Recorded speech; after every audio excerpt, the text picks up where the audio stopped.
ফেনীতে স্মরণকালের ভয়াবহ বন্যায় শেষ সম্বল হারিয়ে দিশেহারা খেটে খাওয়া মানুষ। কোথায় মাথা গোঁজার আশ্রয় পাবেন, সংসারই বা কিভাবে চালাবেন জানেন না কিছুই। স্বাভাবিক জীবনে ফিরতে চান সহায়তা, আর স্থায়ী সমাধানের দাবি গুরুত্বপূর্ণ ঝুঁকিপূর্ণ স্থানে বাঁধ নির্মাণ। ফেনীর নানা প্রান্ত ঘুরে বন্যার ক্ষতচিহ্ন তুলে ধরেছেন শফিকুজ্জামান রুবেল, ছবি তুলেছেন সেলিম খান। কি করি চলমুখাম পাতল মারিলে একজন বাড়িতে উদিলা এইখানকার জীবনটা বাঁচাছি উদিলার ভিতরে।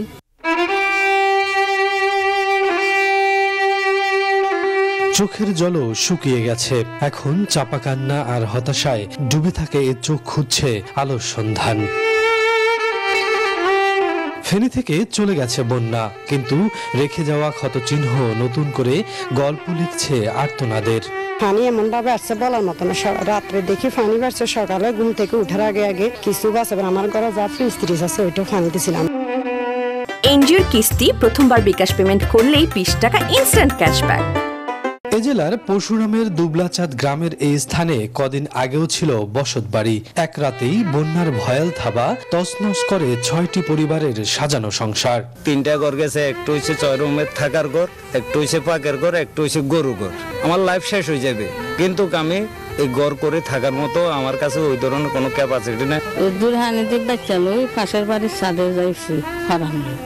গ্রামটি এই জনপদের মুহুরী নদীর কোল ঘেঁষেই আছে বেড়িবাঁধও, কিন্তু পানির আগ্রাসন চোখের পলকেই বাঁধ ভেঙে ভাসিয়ে নেয় সবকিছু। কুলসুমা বেগমের বর্ণনায় উঠে আসে সে রাতের করুণ দৃশ্য।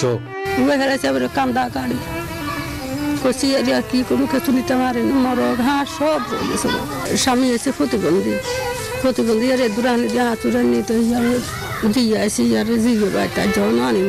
আমার আইডি কার্ড পাইতেছি না, আমার যেটা দরকার ঘরের কিছু নেই, কিচ্ছু নেই। দেখেন না, ওই শোকেস, ওই খাট, ওইদিকে খাট, ওইদিকে ওই ঘরের ভিতরে ঢুকে। 78 বছরের আহমেদের মতো হাজারো গল্প এখন এই জনপদে। পানি কমছে আর সামনে আসছে দুঃখ, কষ্ট আর আর্তনাদের গল্প।